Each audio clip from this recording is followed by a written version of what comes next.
let me get the party started. So I just want to say hello and welcome and happy Pollinator Week. My name is Richard Hayden. I'm the Senior Director of Horticulture here at Friends of the High Line in New York City. And we are really excited to have you joining us for the second program in our Engaging Nature Dialogues on Urban Ecology virtual series. That's part of our Nature in the City, Nature in the City horticulture celebration. We are celebrating all things urban ecology and talking about all the benefits that the High Line provides for the community with regards to biodiversity, sustainability, ecology, and all those good things. So without further ado, let's get our presentation started. And I'm really excited to welcome Sarah Kornbluth. Hi, Richard. Sarah, hi there. How are you? Good. And Sam Hoadley. So Sarah's going to kick us off with the first presentation, but let me do a little introduction for you. Sarah is a field associate at the American Museum of Natural History and an entomologist specializing in the study of native bees. She conducts ecological research and surveys to examine bee communities and explore the function of habitat management regimes. Well, I hope we hear more about that. She has worked on power line rights of way across the country in agricultural areas and in urban and suburban sites. She's also, not surprisingly, an expert at identifying bees to species. And Sarah did a bee study on the High Line, which I think we're going to hear about.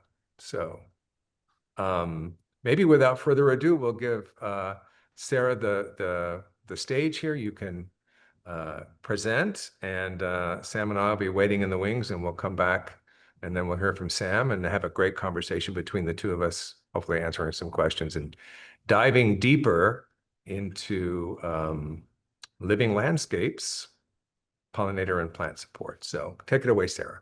All right. Thank you. Let me just share my screen here.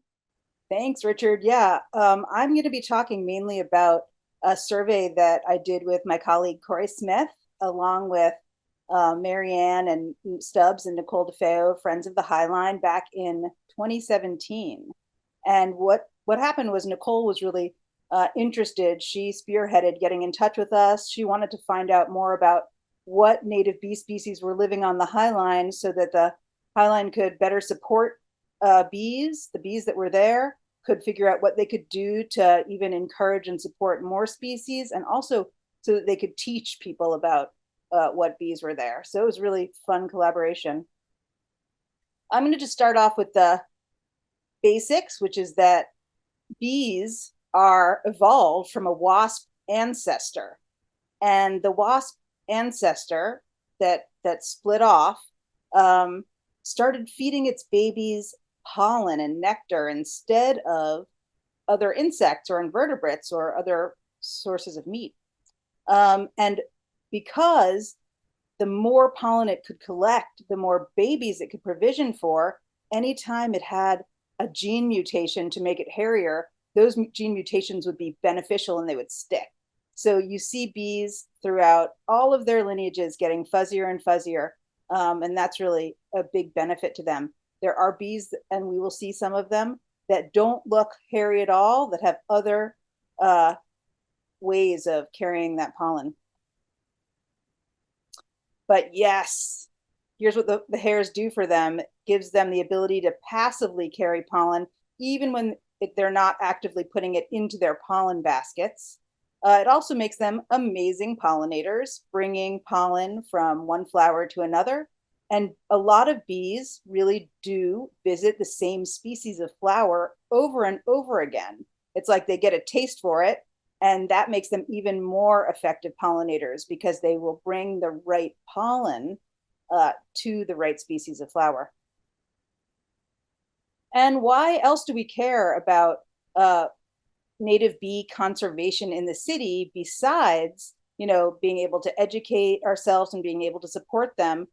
The big picture also includes the fact that these native species pollinate all of the farms and all of the gardens within the city. So there are businesses out there, there are urban farms that we have, and there are all of our backyards full of any type of food that we want to grow and eat. And then there's also all of the other non-human neighbors that we have that depend on pollination as part of the food web, be it the seeds that are produced via pollination, fruits that are produced, even the bees themselves are an important meal for many creatures. We also are interested in monitoring in the city because the city is a little bit warmer than the surrounding area, and it can give us some hints as to what will happen as climate change continues to press forward. So there's more than 200 species in New York City of native bee. Each is different from each other as we are from our primate relatives. And they don't all live in the very intensely urbanized areas of Manhattan, but throughout all of the 5 boroughs, we have found over 200 species.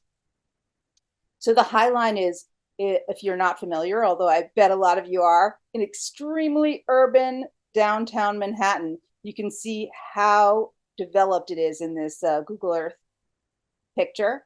And then when you close up in, the High Line here is in white, showing that it moves through an area that does have a tiny bit of adjacent green space in yards and in parks, but it is one of a very heavily developed area. What it looks like when you're actually on it can be way less developed looking. This is part of the northern part where they've got a lot of what happened naturally before the Friends of the High Line came and started making the park into so many beautiful different gardens. And they maintain this northern part that basically has the soil that came through natural disintegration of matter that got up there, and the volunteer plants that were able to survive there. A lot of people would call it weeds, but really it's just a native community of plants that doesn't require a lot of nutrients and doesn't require deep soils, right? Because the High Line is an elevated railroad. And so you can see on this picture below that there is no room for deep soils in most places. Of course, there are areas where there have been deep beds with soil that is quite deep and impressive, but it's not the normal part of it's not how most of it is. So here's Corey and I out collecting in the most urban place where I've collected. We did the survey from May through September, although I do sometimes think we should come back and do a little April because I'm curious to see what's happening in the very early spring, besides rain. We used pan traps, which are these little colorful bowls, and they're painted with paints that contain fluorescence. And those fluorescent colors mimic nectar guides on flowers. So we'll catch some bees like that. And then we also just netted periodically throughout the season. I will add that we were interrupted near constantly by interested passerbys, and that was very fun. After we were done collecting, we pinned and labeled all of our insects and identified them all. And this is our list. And we're going to go through this list and talk a little bit about the bees that we found. So I'm going to start with bumblebees because they are some of our favorites. They are so cute. I call them the teddy bears of the insect world. So fuzzy and wonderful. And they are our native social bees. These guys, we actually saw nesting under a railroad tie. Some soil had eroded, and they had figured that they would use that and built their nest, which is made of wax egg shapes. Some of these are filled with nectar. They'll make a nectar pot. Some of them are filled with babies. And they'll make that in any kind of soil hollow. So a lot of the time they're using an old mouse burrow or other animal or even insect burrow or an erosion. The females and males come out in the late summer and early fall, and they will mate, and then the females will be taken care of by their sisters, the workers, and fed until they've stored up as much as energy as they can. And then those mated queens will be the ones that overwinter and come out the next spring to start a new nest. And one of the things we know is that there are queen bees overwintering on the highline. And one way that we can protect them is by leaving the leaves. So when you leave leaves on the ground, that's going to provide a layer of insulation, and it's going to protect not just hibernating queen bumblebees, but many other ground dwelling organisms over their winter hibernation. And it protects them by kind of insulating them. The temperature changes don't happen as fast, and the bees won't be directly below the leaves. They'll be a little bit into the soil, or perhaps in the base of a plant or under a log or rock. These guys are social, so when the queen emerges in the spring, she will start building her a new nest. She'll find a site, and she will produce workers. She will gather pollen and nectar and lay eggs and feed the babies when they hatch. And then she will feed them until they're ready to pupate and metamorphose from the larva form baby bee into the adult bee. Once she's got her daughter workers metamorphosing and emerging as adults, then they can take over the nest building and cleaning and foraging, and she can focus more on egg laying. Now, we also saw the honeybee, which is the European honeybee. That's the type of bee that people keep. It's not native to the Americas, but it is definitely throughout New York City. Lots of people keep honeybees. They're very cool. I asked to put a few links about honeybees if you're curious to know more about their role, because they actually can compete with native pollinators. And so you can find those links I think they'll either be in the chat or they'll be in the about the talk. But honeybees are very cool. They have a very similar life cycle to the bumblebee, except for that they all survive the winter. And they survive the winter by eating the honey that they stocked up. And they can even vibrate their flight muscles without flying to increase the temperature within their hives so that they can make it through a cold period. And you can see on the left their eggs, which look like a grain of rice, and their larva form babies in the comb. There are honeybees, or there were in 2017, being kept both at the Whitney over here and on the roof of the Javits Center. You can see the roof of the Javits Center. They have a green roof. At the time, it was a lot of sedum. And I know they also grow some vegetables for their restaurant. But the honeybees on either side absolutely loved the highline. So rich and beautiful in flowers, and they were there all the time. So we already talked about the difference between bumbles and honeys, in that the bumble is annual and the honeybee is perennial. The queen starts the bumblebee colony, while a whole swarm will start a honeybee colony if they are ready to split, if they have so many. The queen does many tasks, but in the honeybee, the queen is only responsible for reproductive, because she doesn't have to build up that set of workers to help. She's born into a situation where she has tons of sister workers to help. And the bumblebee will produce many queens a year, but the honeybee only produces a few, and then they will battle, and the surviving one will be the one who splits and stays with half the workers. Also, the honeybee is so awesome because it can communicate to its colony mates. And unfortunately, the bumble has not figured that out yet. Most bees, however, are not social. They're mostly solitary. So what that means is that the female is going to collect the pollen. She's going to dig a hole, usually in the ground. Most solitary bees are soil nesting. And then she's going to fill it with pollen. Sometimes it's mixed with nectar and it's a little bit soupier depending upon the species, but often it's just a pollen cake. We call it bee bread. She'll lay her egg on there and she'll close up the cell. They're solitary, meaning she doesn't interact with the next generation. She'll then make another cell and provision that one and lay an egg and close it up. And she'll do that until she's done for the season. The egg will hatch, the larva will eat the entire bee bread.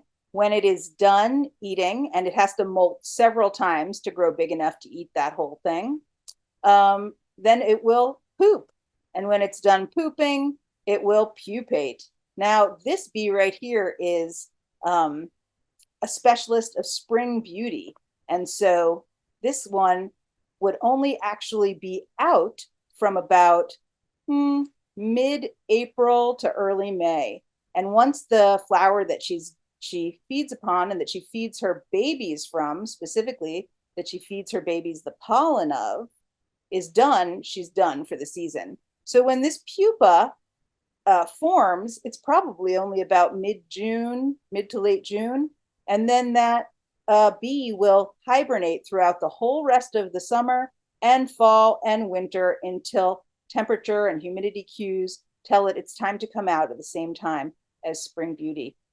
So I'm not going to talk anymore about floral resources that bees need. I'm going to leave that to Sam, and I'm looking forward to that. But I am going to talk about some of the other bees on the highline and what their nesting needs are. So some bees need soil, some are wood nesting.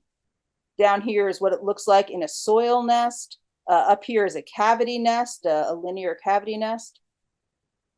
So this is the carpenter bee, many people are probably familiar with, and it is the only bee in our region that can actually drill using its mandibles into solid wood. And the inside of wood is very clean. There's no pathogens in there. So drilling into solid wood is a great way to make a nest where you're keeping this protein-rich pollen and protein-rich baby bee, where it's going to be very safe. And we saw some of these guys. They're wonderful. We also have their closest relative in the area, the small carpenter bee. You can see the size difference down here. And the small carpenter bee does the same thing, but it can't drill into solid wood. So what it does is it clears the pith out of standing dead vegetation. It will only use a stem that has pith intact, because once it clears the pith, it's also got quite a clean, hygienic space to nest, and it will make a linear nest, just like the carpenter bee makes in wood in the stem. Now, a lot of the time people ask me about keeping these stems, and so I'm going to just lay out for you the life cycle of standing dead vegetation that these bees need. So in year one, our plants are going to grow. In the winter, those stems will die and often get broken by weather or cut by gardeners, or sometimes they remain intact, and that's fine too. In year two, your small carpenter bee will come and it will clean the pith out and it will make its nest inside the stem. In the winter of year two, its babies are hibernating inside that standing dead vegetation. Then in year three, the babies will emerge from the stems. So what happens after that is that somebody will come along and reuse the stem until decomposers bring it back to soil. So when people ask me, how long should I leave my standing dead vegetation? I have to tell them indefinitely and forever. We also talked about leaving insect hotels as an alternative to using standing dead vegetation, but they are not necessarily better for bees, because the insect hotel, it puts all of the nests in the same place. And so it's much easier for predators to get there. And while our Ceratina wouldn't use these stems unless they were perhaps cut with the pith still intact, many of the reusers would happily use these stems and then be more easily predated upon.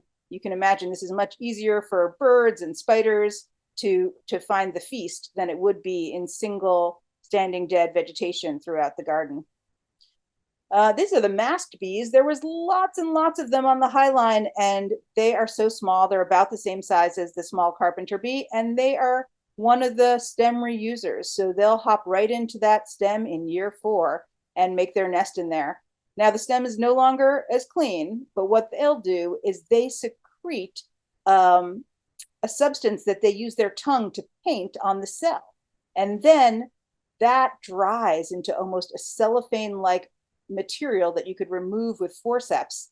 And that provides that waterproof, clean barrier for them. We also saw a lot of leafcutter bees, and leafcutter bees are also cavity reusers. So they'll use any kind of cavity, and they'll keep that cavity cleaner by wallpapering the inside of it with leaves. This group you can recognize out in the wild because their pollen basket is not on their legs, it's under their abdomen. So if you see them with that big cake of pollen, that's who they are. We've also got the wool cutter. They're also in the same family as the leaf cutters, and their pollen basket is under their abdomen. We don't have a native species this far north on the East Coast. These ones are not native, but they're very cool, and they keep their nests nice with plant fibers that they shave directly off the plants. We have a few different non-native species in addition to these two Anthidium, which are the wool cutters. We had 2 non-native leaf cutters and 2 non-native mast species. So how did these accidental introductions happen? Because only the honeybee and the alfalfa bee are deliberate introductions. The rest of them happen because we're in a shipping port. The port of New York and New Jersey gets shipping pellets through all the time. And so when you're a cavity reuser and you'll take any cavity, there's tons of things in ports that seem like a good thing for you to be able to use. You use them, you get brought across the ocean time and time again, and eventually an introduction can happen. We also saw sweat bees on the highline. These are all soil nesters, so they don't get introduced the same way. Some of them are also very tiny. And we also saw longhorn bees, which are specialists of asters. And I know asters is a huge group. You'll often see them on sunflowers, and they're mid to late summer bees. They're called longhorn because the male has these incredibly long antennae, which are about the same length of its body. And you can find their soil nests on the highline. This picture isn't from there, but I did see them. It looks like you could pop a pencil right down into that nest. I just wanted to give you a couple of the results from our survey. We found that 56% of the species were cavity nesters. So that's our Ceratina and all our cavity reusers. Whereas out in the region, about 30% of bee species are cavity nesters. So the highline's definitely providing more cavity than soil, which makes sense considering the soil limitations of basically a well-draining green roof. And we also found that 90% of our species were floral generalists, with only those Melisodes being the specialists. And interestingly enough, I expect that because, as you can imagine, a bee that specializes on a plant such as blueberry bee often prefers a similar soil to what that plant prefers. So you'll find blueberry bee nesting in the same type of slightly acidic, well-draining soil that blueberries like. You'll find the native local hibiscus specialist nesting in the same type of rather muddy at times soil that the swamp hibiscus likes, and so on. We also noted a few absences. Andrena, the mining bee, which can be soil specialists, makes sense, along with Colides, which are also soil nesters and can be quite picky about the soil. And we also didn't see any cuckoo bees. So the cuckoo bees are very similar to the cuckoo bird in that they lay their egg in another bee's nest. So the cuckoo bee actually watches the host mother bee making the nest.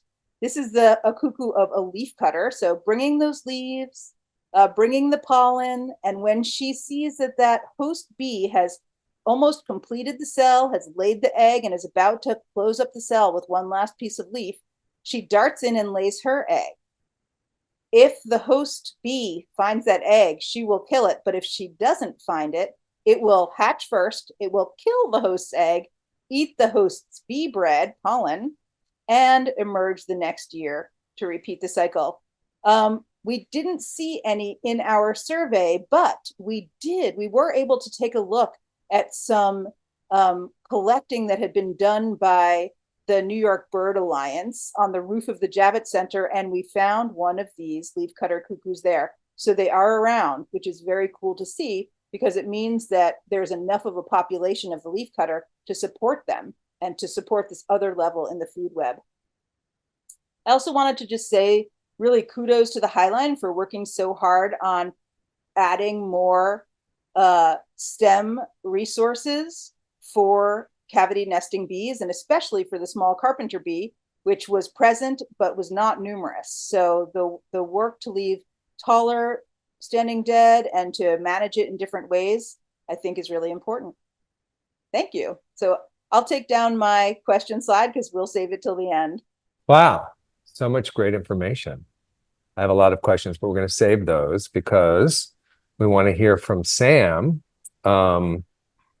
And everybody, this is Sam Hoadley, and he is the manager of horticulture research at Mount Cuba Center, which is an incredible public native garden in Delaware, former estate garden. And he evaluates native plant species and old and new cultivars and hybrids in the trial garden there. They're doing amazing work to really bring the best of native plants to all of us who use them in our gardens. And when Sam is not in the gardens, he can be found working as a liaison with the Mid-Atlantic horticulture and nursery community to help promote the use of beautiful and ecologically valuable native plants from Mount Cuba's evaluations. So welcome, Sam. Thank you, Richard. And here I'll get my slides started. Great. Well, we'll give you the stage and then we'll come back on and have a lively conversation and answer some of the questions that have been coming in. So take it away, Sam. Thank you, Richard. And as Richard mentioned, Mount Cuba Center is a former estate garden, now turned public garden. We focus on native plants and their conservation. And I'm going to talk a little bit about my role here at Mount Cuba Center, which is to evaluate native plant species and cultivars in a garden setting, and to try to understand how these native species and cultivars can potentially benefit wildlife. Most of the time, we're looking at insects and pollinators who are visiting these plants, trying to understand how these plants can benefit wildlife in a cultivated setting. So we're going to go over a little bit of the procedures, specifically about how we're looking at pollinator activity, how we're documenting insect visits in the trial garden, how we're comparing these apples and oranges together to try to determine, again, which of these plants are good in a home landscape that can support wildlife and kind of provide refugia and home landscapes for local insect pollinators and floral visitors.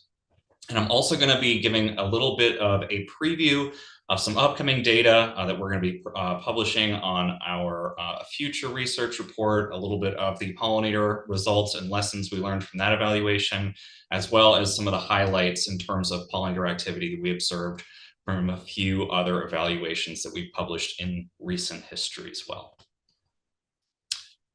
So as we mentioned, Mount Cuba Center started off as an estate garden, and we were very lucky to have some very forward-thinking founders who really were passionate about native plants and passionate about the preservation of open space. And they also understood that eventually, Mr. and Mrs. Copeland understood that they eventually wanted to welcome the public to their home garden, which would become Mount Cuba Center. And they wanted Mount Cuba Center to be a place where people could come and be inspired by both the beauty and value of native plants, and hopefully be inspired to commit or to develop a commitment to protect the habitats that sustain those native plants as well. So that founding intention lives on today as our mission, and everything we do at Mount Cuba Center ties back to that. I think about framing that in the trial garden perspective. We are evaluating native plant species for their horticultural qualities, their ornamental value, their beauty in the landscape, and maybe that's just enough to spark interest. Just showing someone a beautiful plant that's performing well in common garden conditions in our trial garden, but we're hopefully also inspiring people by the value of these native plants. And in the trial garden, again, we're interpreting that value piece as how these plants can support wildlife in a cultivated setting. And often we are able to promote native plants that do a little bit of both. Now, I'm not going to be too plant heavy today in the presentation, but I am going to talk primarily about some of the pollinator observations from some of our most recent evaluations. Did want to give you a brief overview about our pollinator watch and data collection procedures. We are very fortunate to have a robust volunteer team. We have between 15 and 20 volunteers who are observing all these pollinators, who are coming in on a daily basis, sometimes twice daily when these plants are in bloom. We actually just started the season on Monday, and we will have at least a daily observation for several months, probably through the month of October, looking at all these plants. Sometimes twice daily. We have a shift to sign up in the morning from 9 to noon, and an afternoon shift from noon to about 4 o'clock. So sometimes we actually get 2 observations a day, which is great, and we can then compare AM and PM visits in terms of what's visiting these various species and cultivars of flowering plants in the trial garden. So these volunteers are coming in and they're observing these plants again on a daily basis, and the procedure remains relatively the same for various trials. Sometimes we're looking at specific groups of pollinators. In certain cases, we're looking at only single species. At other times, we're looking at any insect that's visiting that flower, whether it is actually actively pollinating or is it just nectaring. We are just looking at the ability of these plants to draw in insects to this area. So most of the time, we're looking at either an entire plant or a randomly selected smaller piece of that plant. Maybe it's a single stem or a single inflorescence, and we're observing that for 60 seconds. During that 60-second time period, again, this is daily, we're counting all of the targeted insects. Again, sometimes that can be everything. Sometimes we're looking at specific insect families, and sometimes we're looking at specific species. And at times we've actually looked at hummingbird activity as well. At the end of the year, we look at the number of observations and the numbers of insects that we observe, and we try to understand which of these plants are bringing in the most insect visitors to a homeland, to a cultivated landscape, so that people who are gardening at home can make informed decisions about native plants that might support pollinators better in their home gardens. This is just a quick view of how many observations were conducted last year and the length of our observation season. Last year, we started observing pollinators May 31st, and we ended around October 16. And during that window, our volunteers logged 4,743 observations. I suspect we're going to have many more in this coming year. We've added another trial, which is pycnanthemum or mountain mints. And anyone who's grown mountain mints knows that they bring in tons and tons of insects, not just huge numbers, but also a huge diversity. And it's going to be a really great challenge to be able to try to count those insects and, again, try to gauge which of these mountain mint species are perhaps best at bringing pollinators into a home garden. This is a full list of the various trials that we've observed pollinator activity on. So far, we've looked at Monarda, Phlox, Selenium, Echinacea, Wild Hydrangea, Vernonia, and Solidago. The little asterisk denotes Solidago has not been published yet, although I have a little bit of information I'm going to share with you today on some of the most visited goldenrods in the that evaluation, but that research report is coming out in January. And the Pollinator Watch team, again, just started Monday for the year, and they've been looking at Hydrangea quercifolia, milkweeds, Physostegia, Tiarella, and we'll be looking at pycnanthemum. So a little preview of the Solidago evaluation, what we're calling Solidago for the Mid-Atlantic region. Again, this is coming out in January. This evaluation was a ton of fun. I do think of Solidago as an herbaceous keystone group of plants that have tremendous wildlife value in the wild and in cultivation, bringing in pollinators, hosting caterpillars of various lepidopterans, and also bringing in many birds. We actually saw tons of warbler activity in the Solidago trial. It was one of the very reliable places during the fall warbler migration we could come and watch those birds. And we really looked at the ornamental and ecological qualities of both familiar species and cultivars, as well as some more obscure species and cultivars that were brought in for this evaluation. We did collect data for 3 years, both pollinator data and horticultural data between 2021, 2022, and 2023. One of the things that was really striking about the Solidago trial was just the amount of time that the goldenrods were in bloom. And this is a tremendously diverse group. And I think that's one of the biggest things that I took away from this evaluation is just how diverse they were, not just in flower, but in foliage, in bloom time, the types of insects that these various species and cultivars were bringing in. But one of the coolest things to me is that our first goldenrod in the trial garden, which is Solidago cutleri, it's actually an alpine species that can be found in New England, started blooming in mid-May for us reliably every single year. And then we had another species, I think we actually collected in South Carolina, Solidago leavenworthii, that bloomed into late November and in some years into early December. So with a single species, we were seeing Solidago, or a single genus, excuse me, we were seeing months and months of flowers being produced in the trial garden. And every day we were seeing insect activity in there. Obviously, there were certain times of the year when there were less blooms early in the year, May and early June, less goldenrods blooming, less pollinator activity, but there was always something. Then we would have spikes in activity in July and August, another big spike in September and October. And you just saw that huge curve even into October and November. There were still pollinators visiting. There was still activity on these plants, even though they were blooming. And even on very, very cold days, insects were still coming and getting value out of these late season pollinator plants. So if you strategically choose several different goldenrod species, with one genus, you can support wildlife for a very long period of time in your home garden. We looked at pollinator activity overall, and we were also very interested in bumblebee activity. Bumblebees are generalist feeders, but they do have their favorites, and we did notice some favorite goldenrods as well as times of the year when the goldenrod were more visited by bumblebees, which really kind of spiked in September and October when we really saw a high number of bumblebees active in the trial garden. This is a quick list of the top most visited goldenrods, and we were looking at average insects per observation, and all of these numbers are exceedingly high. This was also reflected in a pollinator study done at Penn State. They saw that goldenrods and pycnanthemum in a cultivated setting were two of the absolute best plants to be bringing in pollinators to a cultivated setting. Some of the most visited plants were some of the plants that bloomed really late into the season. So this is at a time when there's not as many floral resources around, but goldenrods are really filling that gap, providing that value in the late season, and we are seeing pollinators flocking to them during that season. Again, Solidago leavenworthii, one of the latest bloomers, attracting some of the most insects in this evaluation. Again, there's going to be a lot more information on this in January, about mid-January, so do check back at our website.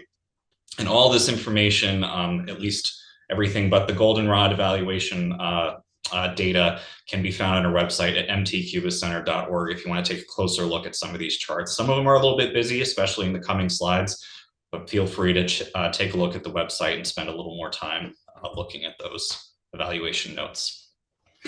I did want to review briefly the Vernonia for the Mid-Atlantic region pollinator results. This was another really cool trial, very similar in terms of goals to the goldenrod trial. We were looking at plants for superior habit and form, garden performance, pollinator preference, disease resistance. But I think my favorite part of this evaluation was watching the pollinators, and especially watching a specific species of pollinator on this evaluation and understanding where that insect was spending its time and when in the year. This was planted in 2019. We collected 3 years of data and then published just this past year. So Vernonia pollinator data. So ironweeds in general, they support large numbers of bees. We saw a lot of skipper butterflies, but one species in particular that we were paying a lot of attention to in 2022 and 2023 was Melistodes denticulatus, or the denticulate longhorn bee. This is a Vernonia specialist bee, relies on the pollen of ironweed species to provision its nests and feed its young, requires the pollen from ironweeds to complete its life cycle. You will see Melistodes nectaring on other aster family members, especially Helianthus around us, but that ironweed pollen is critical to this species' survival. So we were very interested. We saw this Vernonia specialist bee in the trial garden, but we had 45 different options of ironweeds available, a pretty large menu for them.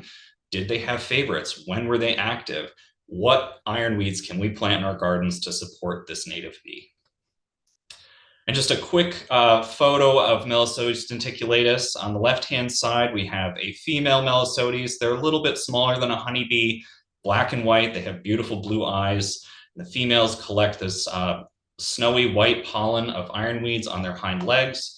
The males aren't collecting pollen. They're simply nectaring and looking for females, but you can see where they get their name, the denticulate longhorn bee here. We generally saw about one male for every dozen females, but we did count both male and female activity on the different ironweeds in the trial. This is a very busy chart, and this is all on the website, so do take a deeper look if you're interested, but this is basically a list of all the blooming plants that produced flowers in the ironweed trial, and it gives you a little bit of a heat map that shows you not just when these plants were blooming, but when they were most frequented by pollinators in the trial garden. The lighter lavender squares are less visits. As you get darker and darker, that indicates more insect visits on average for basically that 10-day stretch of the year. But one thing we really did look at, we saw some pretty interesting trends in terms of overall pollinator activity. There were some insects that were very, very active on some of the early blooming species, some of the later blooming species. But for Melisodes denticulatus specifically, they were active at a very specific time, and that was late July through late August, which corresponds perfectly to the bloom period of our locally native ironweed, which is Vernonia noveboracensis, or New York ironweed. Now, I will say that New York ironweed did not perform well in the trial garden. The soil types weren't right for it. New York ironweed really wants a cool, moist root zone, and the trial garden was perhaps a little bit too dry for it. New York ironweed, as a result, became stressed. Disease would often take advantage of that stress, and these plants would very rarely produce a good floral display, and that is directly linked to the amount of pollinator and nectar that is produced by those plants. So struggling plants generally mean less pollinator value, and instead of moving on, finding other resources, the Melisodes found alternatives. Essentially, they found other ironweeds that were blooming during that period when they were active in late July and late August that were better adapted to the conditions in the trial garden, and they were still able to utilize those plants. The one favorite plant of the Melisodes denticulatus was Vernonia baldwinii, which is a more western native plant, but it was very well adapted to the average to dry soils in the trial garden. And in the trial garden, I should mention, we don't water at all after that first year. We're very hands-off. And the Vernonia baldwinii handled that beautifully. And we learned very quickly, if we wanted to see Melisodes denticulatus in action, we would just spend time with those western ironweeds. Those little bee icons show where those Melisodes were most active. And this is all Vernonia baldwinii in this hot zone here. We also saw specific species show up again and again in terms of the overall pollinator visits to the various Vernonia in the trials. Vernonia fasciculata, all of the forms of Vernonia fasciculata were heavily visited in this trial. It is the earliest blooming ironweed in the evaluation, starts blooming in late June into early July. And it is one of the first ironweeds to provide those nectar and pollen resources to pollinators. And we did see that this is a plant that also struggled because it's a bit of a mismatch in the trial garden with its desired cultural conditions. It's another species that wants cooler, moist soils, but because it blooms so early, it's not affected by disease until after those blooms are finished. So this is a plant that didn't perform terribly well in the gardens, but was still able to support a lot of pollinators. Vernonia baldwinii is more of that mid-season bloomer, at least for ironweed bloom times, attracted a lot of insects in addition to the Melisodes denticulatus. And then finally, our late season bloomers, we had almost all of our Vernonia gigantea that were represented in the trial garden, brought in a tremendous amount of insects, especially later in the season. We saw some really cool pollinators, including monarch butterflies, frequenting those plants. A quick review on the wild hydrangea study. This was a really fun evaluation, the first time we ever looked at a group of woody plants. We wanted to look at adaptability of wild hydrangeas, both in sun and shade, and we also wanted to test the difference in terms of pollinator preference between two major floral categories of wild hydrangea, and those are mop heads versus lace cap type inflorescences. On the upper right-hand side of the screen, this is a lace cap inflorescence, more typical of wild type plants. In the center of that lace cap and on that kind of flat planar inflorescence, that is where all those fertile flowers are packed. There's pollen, there's nectar. On the perimeter of that inflorescence are sterile flowers, which are kind of showing the insects that there's value there. They're not actually providing pollen or nectar themselves. On the lower right-hand side, that lower right-hand photo, that is a double or a mop head inflorescence. And often this, at least in the wild, this has actually occurred several times. Some of these introductions, like Annabelle, were found in wild populations where mutations have happened that have replaced a lot of those fertile flowers with sterile flowers. Now, people select them because they're showy, but there is a sacrifice of substance for style. There's just not as much floral resources in those mop head inflorescences. And we wanted to be able to see if the pollinators were showing us that there was less value there by their number of visits. In theory, there'd be less insects visiting the mop heads compared to the lace caps. And that's pretty much exactly what we saw in this evaluation. I did want to draw your attention to the colors of the bars. Again, this graphic is available on our website. But the purple bars represent the lace cap hydrangeas in this evaluation. The green bars represent the mop heads. And you can see there's a very clear difference between the types of inflorescences and where these insects are spending their time and where they're returning to. We often equate insect visits to pollinator value. The insects are there for a reason and they're returning for a reason. And you can see if you're planning a pollinator garden, choosing a lace cap hydrangea is really the way to go. But it's not to say that the mop heads have zero value. Very few of them do have zero value. There's often some fertile flowers, and there are some compromises out there. If you really like those big mop head inflorescences and you still, but you still want to attract some pollinators, some plants like Invincible Spirit 2 do offer you some compromises. It's not going to be as good as the lace caps, but it will give you kind of that middle ground between style and substance. And in terms of the best, this was a plant that really kind of encapsulated that beauty and value that we always talk about at Mount Cuba Center and in our trials was Hydrangea arborescens Haas halo. This is a stunning plant by any measure, sun tolerant, huge inflorescences, dark green leaves. This is just a phenomenal performer in the garden, but also a plant that attracted tons and tons of pollinators. So again, best of both worlds. And this is one plant that I know I was inspired by. I know many of our visitors were as well. Seeing this in the garden inspired us to include this in our home landscape.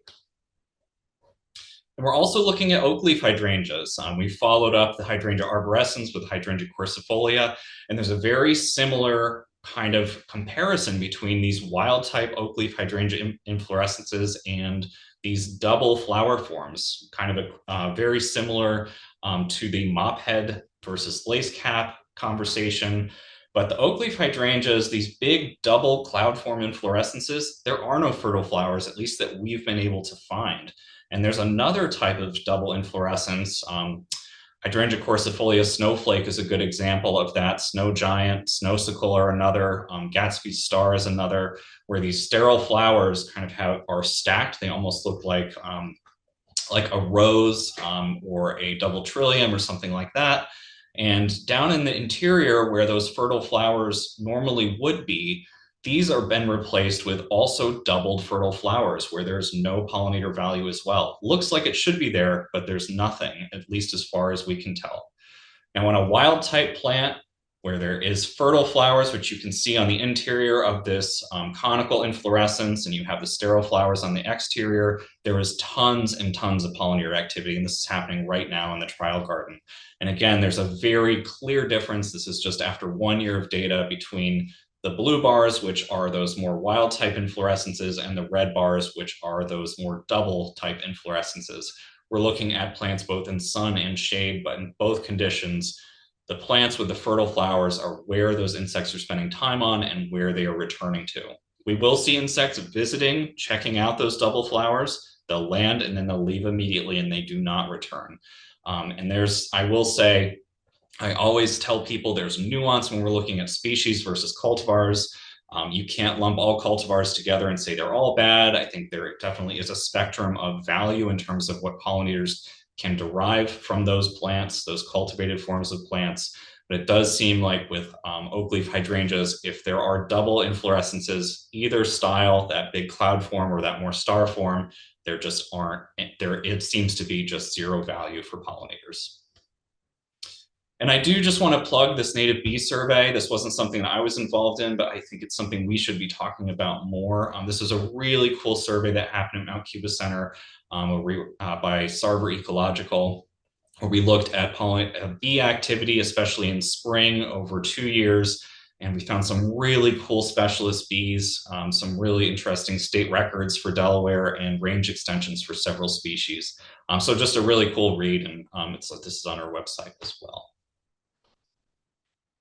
And with that, thank you very much. Amazing.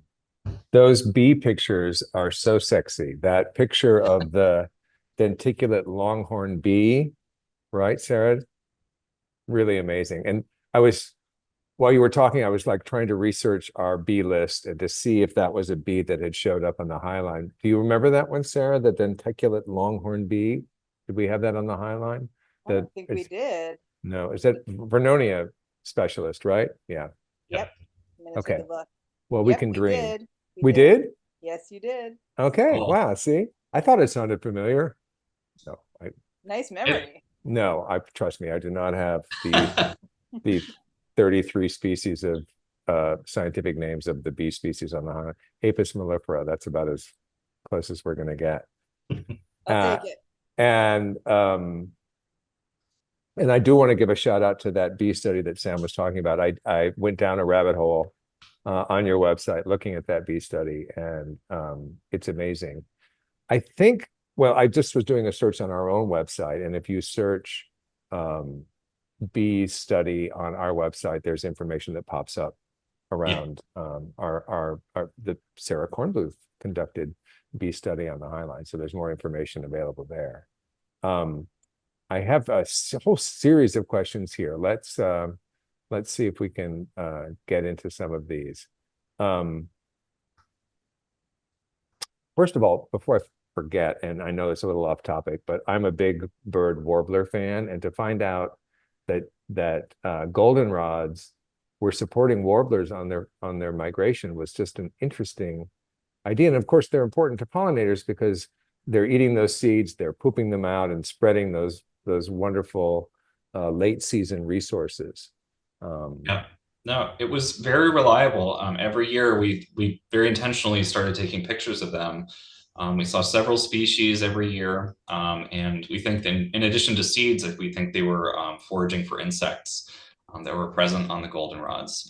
It was kind of magical. Some of these cooler mornings where the insects were moving a little bit slow, there would be warblers all around you in the trial garden. Wait, Sam. Insects? Bees, maybe? Potentially. Is this a warbler eat bee world, Sarah, do you think? I absolutely do think that warblers are a fan of pollinators, flies, some bees. It's Okay. there's plenty of birds that know how to eat a bee without getting stung. The beak is very handy. Also leps and other things that are very delicious pollinators. Speaking of honeybees, we did have one question asking what was the prevalence of honeybees on the Highline, and did that prevalence meaningfully increase the percentage of generalists in your study?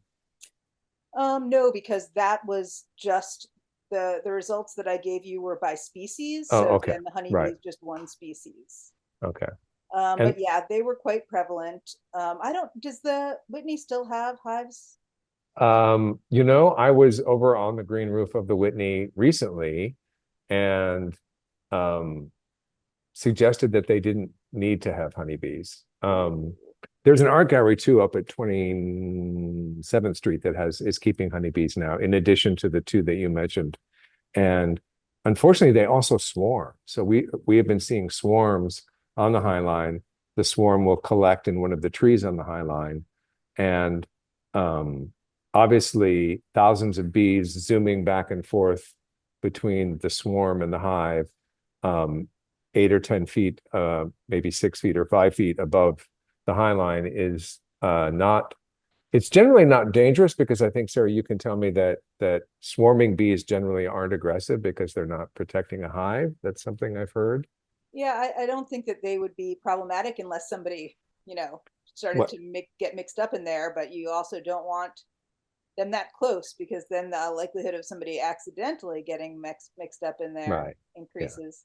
Yeah. And I have, in the work I've done at other habitat gardens in Los Angeles, the studies have kind of shown that honeybees are outcompeting some of the native bees for the resources. And I like to say if we had almond orchards or what's the New York apple orchards that we were Yep, really stone fruit. Yep. stone fruit, if we needed those bees to be out there doing that hard work, then yes, let's ranch, let's keep some honeybees Farm. Yeah. farm. Yeah. Otherwise, our native bees have enough hard time, especially here in the city. So, Yeah, anytime where agriculture isn't a large monoculture, native bees can take care of all of our needs. yeah. The other question about bees on the Highline was, were you seeing a correlation between any of the specialist bees nesting near their preferred plants, their preferred Yep, species? absolutely. The only specialists we saw were the Melisodes. And we saw them in a place where there was bare soil. So the most important thing for the Melisodes, which isn't as picky about its soil as some of Hmm. the other specialists, is that they have bare patches. So the general heterogeneity of the different plants that you guys have in the gardens provided places, and often that is around large plants like sunflower, Mhm.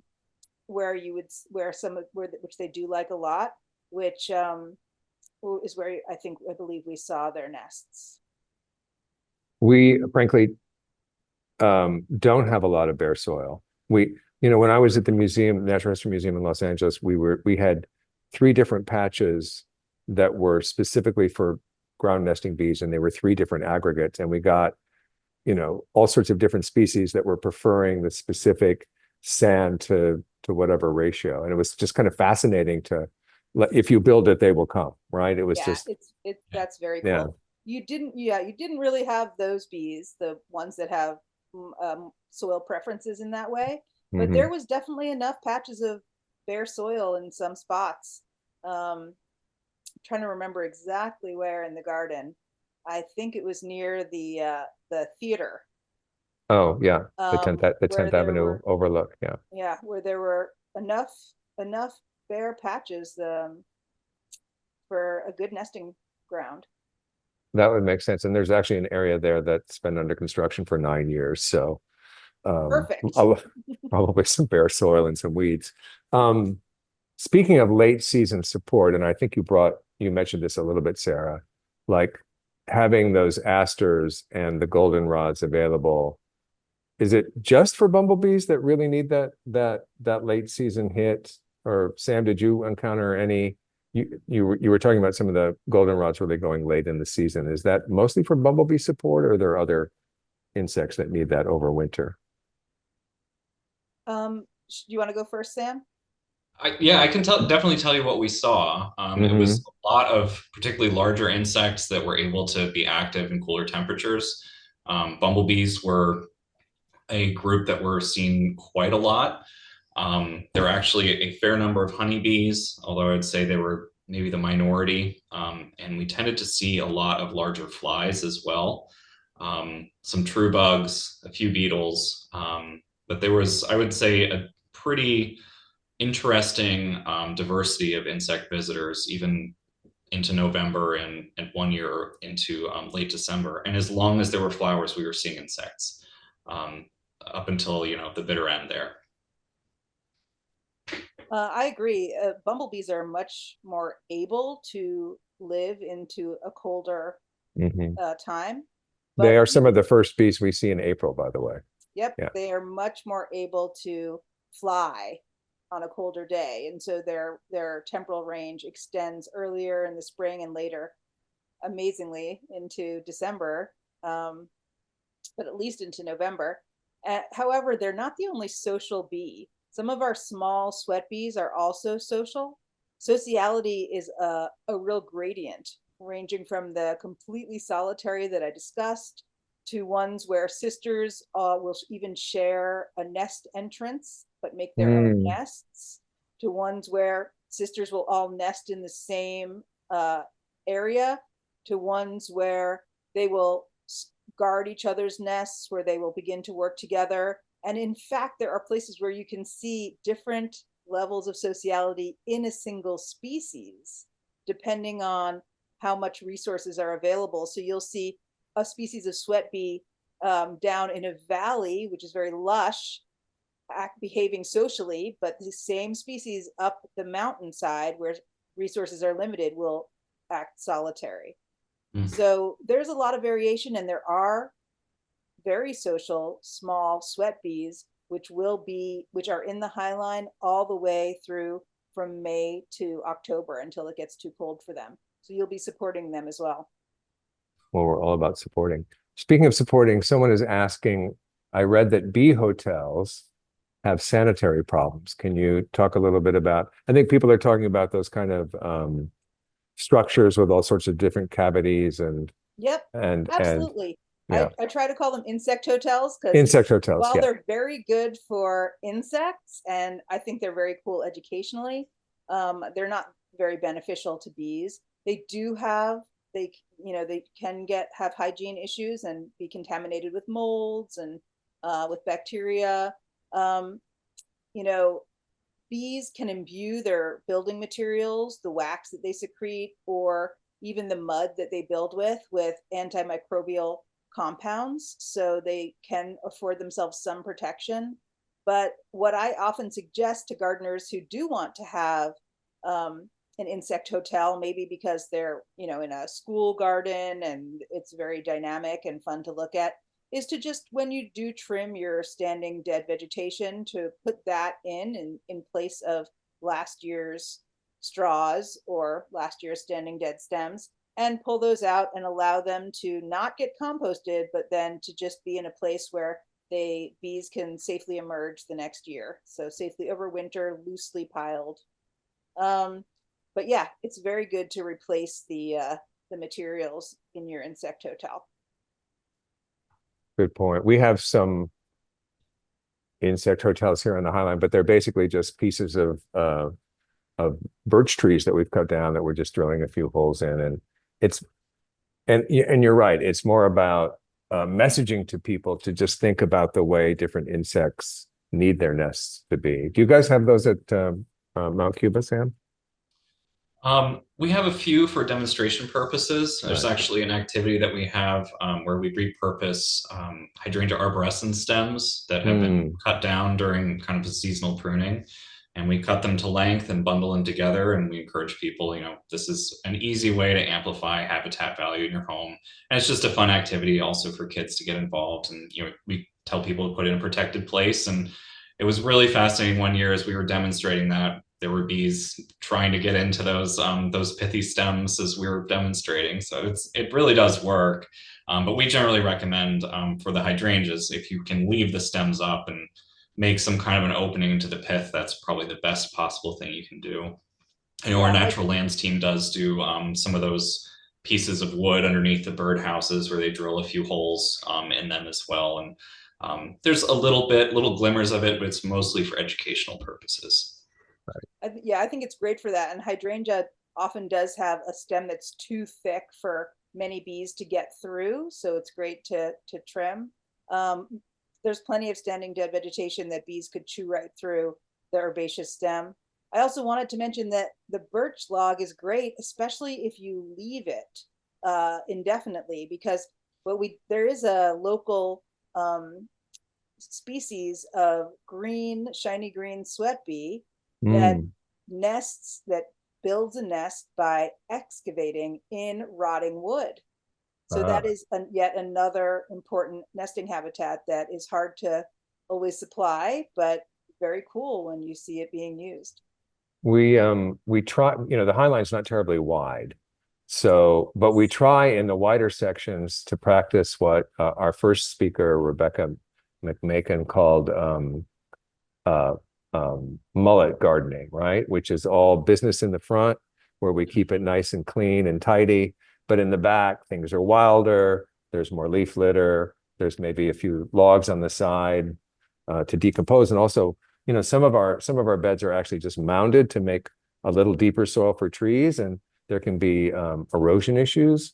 So we'll stack in some dead logs, and so hopefully making some additional habitat around that. So Yeah, dead logs are such important habitat for so many creatures. And also, I don't know if you're still doing it, but there was a time when you were using the lower level, which was inaccessible, as a place to store some of those stems that might contain yes, hibernating bees, which is really right, wonderful. right. In fact, as Sam was talking about the way they're using the hydrangeas, we have seen, and I'm not sure what bee it was, but it's our native elderberry. The sambucus is very pithy, and we have one that's growing in a very narrow bed next to a very busy pathway, so we're constantly trimming. So I'm thinking maybe we should give that a try, and of course that would come in different dimensions depending on how small. So we could try some of those and see what we get, because in response to your great advice to leave certain stems for our The small carpenter. small carpenter, we have certain, and I'm amazed at how, I mean, you mean really small. I mean, these are like drinking, the diameter is similar to like an old-fashioned coffee stirrer. Yeah. Yeah, which when you think about it is teeny, it's like ant size, right? Yeah. Yeah. Okay, there's so many questions. We're not going to get to all of these because we're going to try to wrap this up in the next few minutes, because I know people have places to be, and of course there will be a recording. Pat Jonas, one of our longtime volunteers, is asking if Solidago sacea was in your trial. Yes, it was. Perhaps a species that wanted a little more shade than we were able to provide in the trial garden. And it didn't perform likely as well as it could have for that reason. But it's a great plant. We use it extensively in Mount Cuba Center's naturalistic gardens. We see lots of pollinator activity. There was another plant that we were really excited about called Solidago curtisii that looks very similar to cassia or blue stem goldenrod. It just is a bit larger, typically grows in mountainous areas, and bloomed a little bit later, but we saw tons of pollinator activity on that. It seemed to be a little more adaptable to a broader range of cultural conditions. But yes, we had a few more shade-loving species, Flexicalis being another one that, again, didn't do super well, but we do try to talk about where you can use those plants to greater effect. Someone is asking about too many things going on here, about generations of bees, and if there are multiple generations of insects through the season, or if it's the same. I know, for instance, we'll get multiple generations of monarch butterflies. We're seeing caterpillars right now, and there will probably be, I don't know, 2 or 3 potential hatches of those before the last one migrates back to Mexico, which is just an amazing idea. Is the same thing true of bees? Are there multiple that's a great generations? question. So for something like the spring beauty bee, there's only one generation. For something that is a specialist on willow, early spring specialist, there's only one generation. But for some of the bees that are not eusocial, there will be 2 generations. And it's so interesting because research has been done and found that some species within a genus will do 2 generations while other species will do 1. So why these things have evolved in this way and whether they vary from area to area is a great question for research, but yes, it does happen. I'm going to answer this one. What is the percentage of native to non-native plants on the High Line, and are natives necessarily more effective for pollinators? I think all 3 of us would say yes. Natives are more, especially for specialists, right? Because a lot of our specialist bees, but the High Line is slightly more than 50% native by species. We have 760 species, or taxa is actually the correct term because it's species and cultivars put together, 760 different species and taxa. But by biomass, we are way more native. All of our trees are primarily native. We have much bigger stands of goldenrods and asters. So I think by biomass, we're closer to 75 or 80% native. Pete Adolf, our garden designer, likes to say that gardens are for people.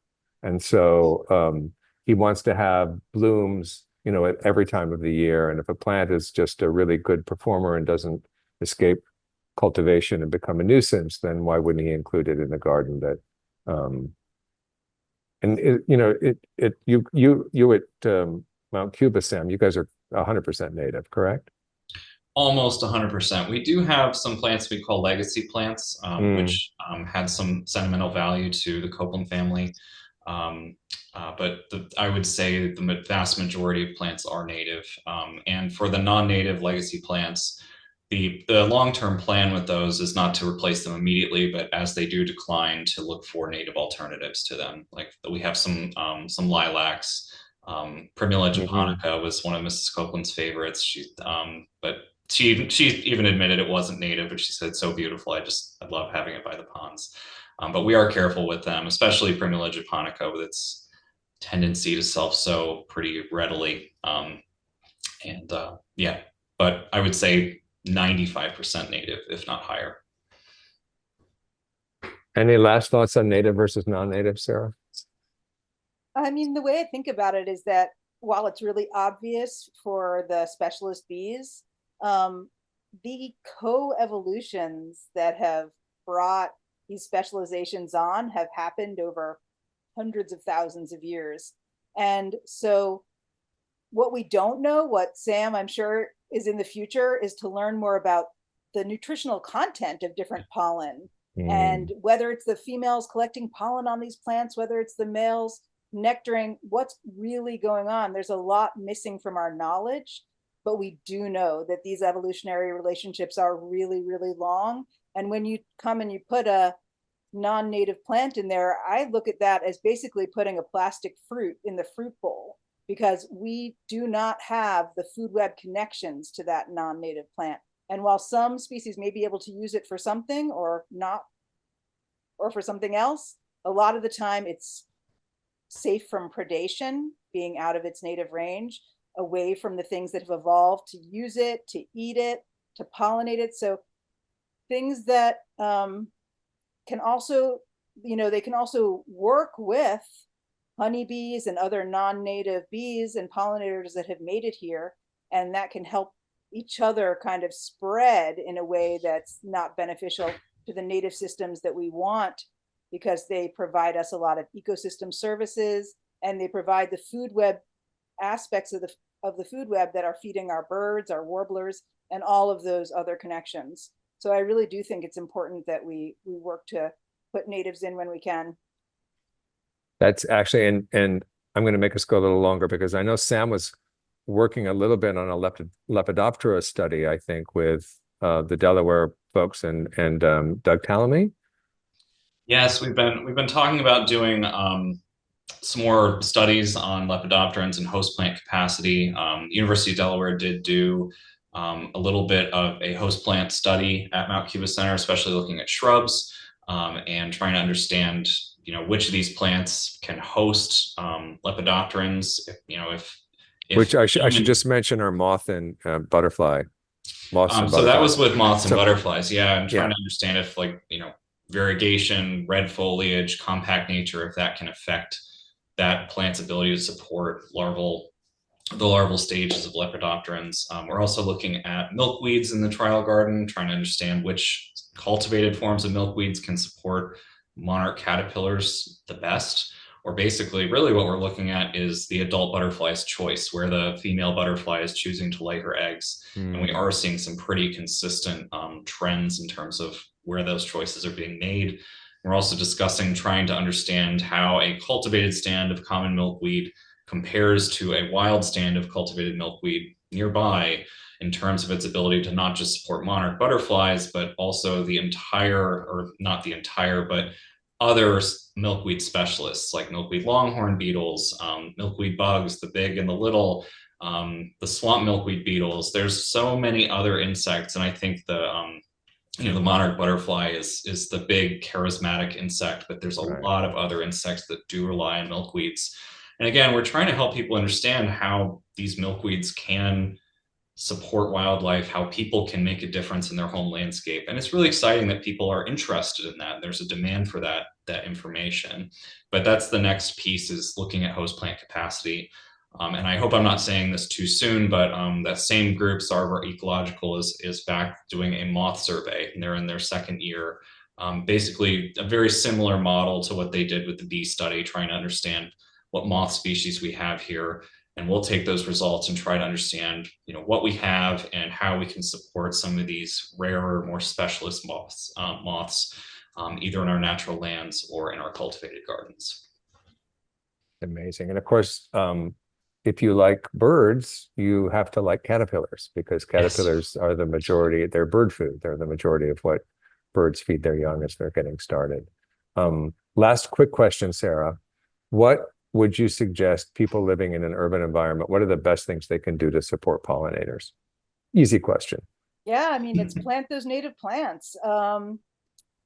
And people ask me what plants to plant. Plant whatever's going to work in your area. Like Sam said, some of the plants that we know are really great support weren't working at Mount Cuba. I often suggest people visit Lowlands Plant Nursery in Gowanus in Brooklyn. They have wonderful, very inexpensive selection of native plants, but there's other nurseries in the city. I can point you to a list of that for the website. And yeah, I'd say that putting in native plants, and if you don't have a space, because a lot of us in the city don't, I like to say native plants make the best gift. Bring them to your friend, your family who does have a spot, and help them put it in together. It's like a wonderful activity, and you're supporting all of our neighbors. Anything to add to that, Sam? I love that. Yeah, I think a native plant gift is yeah, I do hear from people, well, I don't have a garden, and I don't feel like I can be part of the conversation, but that's a great way to do it, and to get someone else involved, inspire someone else. And we always tell people at Mount Cuba, I mean, some people truly have zero space, but we tell people too, even with very limited space, you too can make a difference. Planting a native plant is a step in the right direction. Even, we try to talk about plants in the trial garden. We don't trial in containers, but there are some plants in the evaluations that would be a good suitable plant for a long-term container garden.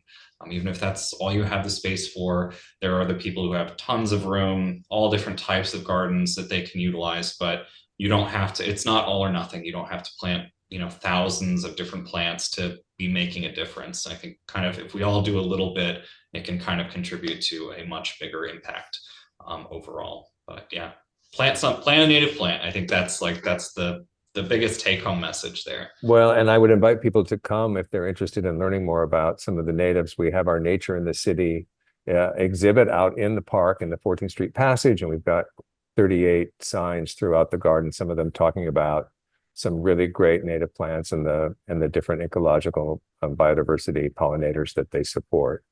And speaking of support, I would be remiss if I just didn't mention that Friends of the Highline is the conservancy that takes care of the Highline. We raise almost 100% of the budget to maintain this New York City park. So if people are so inclined, we urge you to consider becoming a member or making a donation. You can find that on our website. So, hey, you guys, this has been amazing. I could go on for like another half an hour or 45 minutes just chatting, because this is like one of my favorite subjects. And I really appreciate you both bringing your expertise and helping us understand a little bit more about plants and pollinators. Great stuff to come. So I'm going to say thanks a lot. Thanks to everybody for tuning in. The recording will be made available, and you'll get an email about that as soon as we have the editing ready. So thanks again, you guys, and we'll hopefully see you all soon on the Highline. Thanks Thank for you having very us. much. Okay. Yeah. Adios.